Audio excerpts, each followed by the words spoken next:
All right. Hello, everyone. My topic for this project was assumptive investigations. It's also known as tunnel vision or confirmation bias. It's not necessarily intentional, but it's still unethical. It plays a major role in our investigation procedures, and it can lead to wrongful conviction as well as letting the actual offender remain free. I chose this topic because I really wanted to take a look at what can cause wrongful convictions and what can happen when the investigator has good intentions but lets the tunnel vision or the confirmational bias get in the way of that. Through my research, I found that these biases can affect anyone between police, investigations, juries. They really can have devastating consequences for suspects, victims, and their families. So, what are assumptive investigations? An assumptive investigation happens when investigators form an early theory about what really happened or who committed a crime. This can be, racial profiling or only hearing one side of the story and assuming guilt. And then from there, the investigator will start looking only for evidence that supports the belief rather than getting all sides of the story and all aspects of the investigation. Instead of considering all the possibilities, they can unintentionally ignore or dismiss the information that points towards innocence.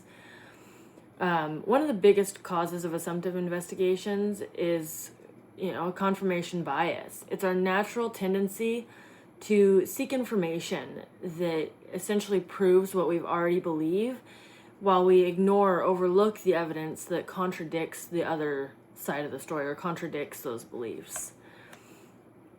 Tunnel vision can occur when investigators or judges or people on the jury become so focused on one suspect or one theory that they really fail to evaluate any other evidence or possible suspects, or the suspect side of the story.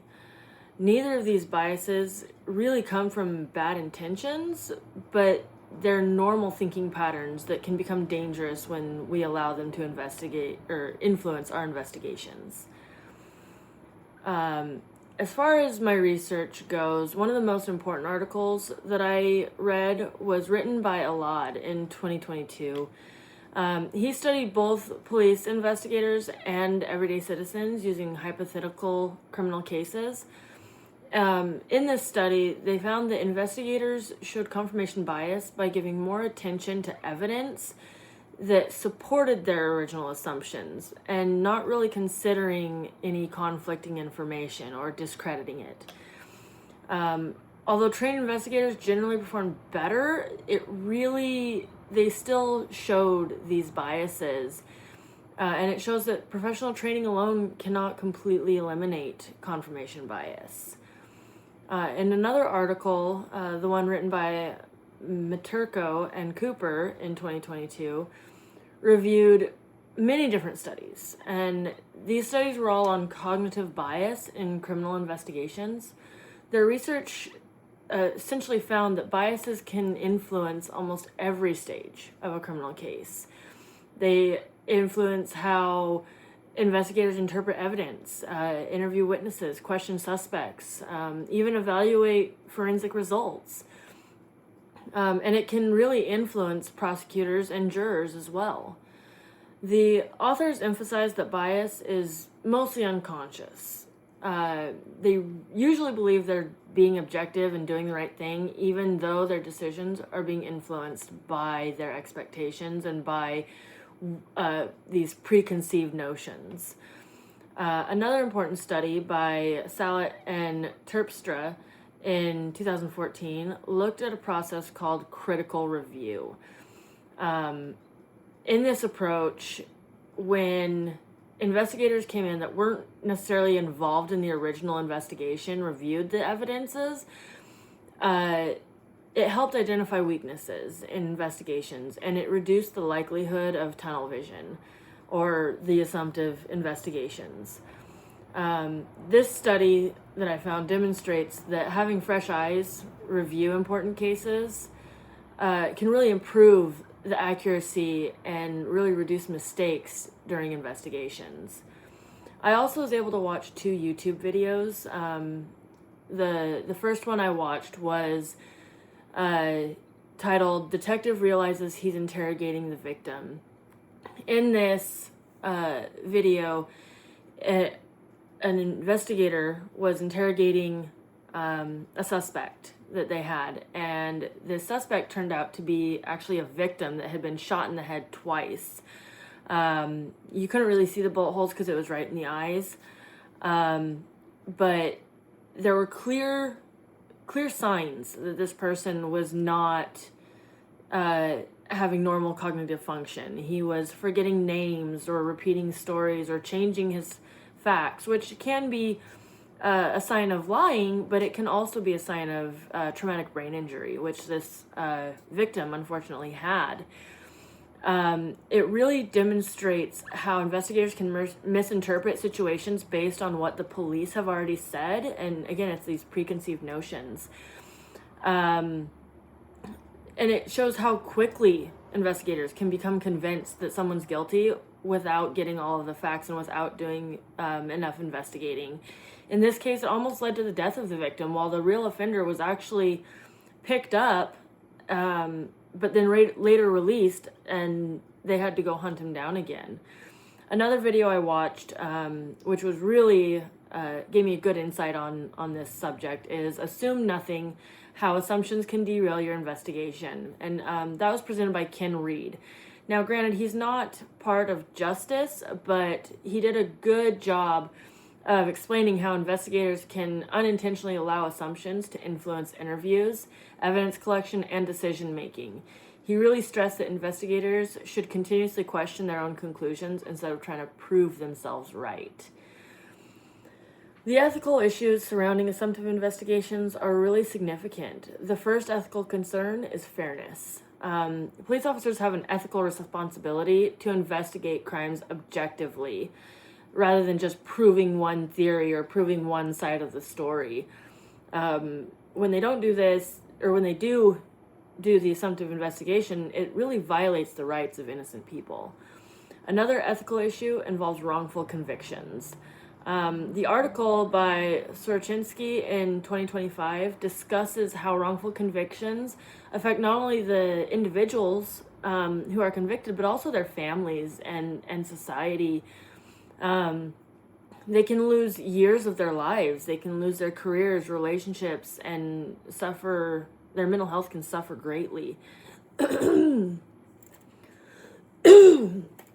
Their families can also suffer really emotionally, financially, and socially. A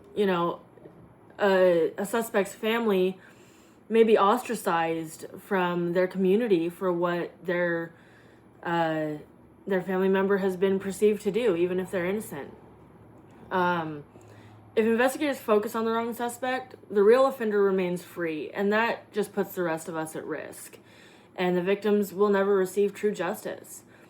Public trust is another huge ethical concern. I mean, communities depend on police officers to conduct fair investigations. When wrongful convictions occur because of this, public relations and law enforcement really decreases. Society doesn't trust law enforcement anymore.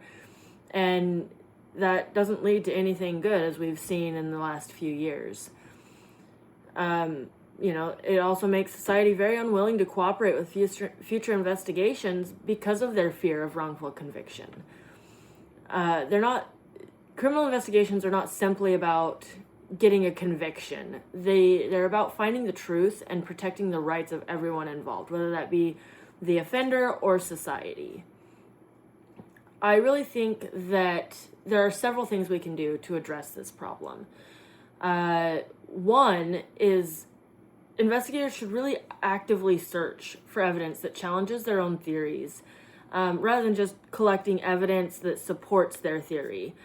Interviewing people who are going to take the perceived victim's side can really influence the outcome of the investigation when you don't have both sides of the story. You really need to ask, what evidence could prove my theory wrong? And that really gives you a more objective look at what you're investigating. I also think that departments should make better use of independent case reviews, especially in serious criminal investigations like murder or sexual assault.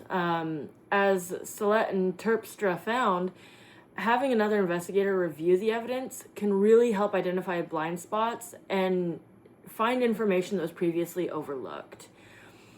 Investigators could also receive regular training on confirmation bias and cognitive bias, and really enhance their ability to recognize when their thinking may have become too narrow, or when they need to be a little more objective.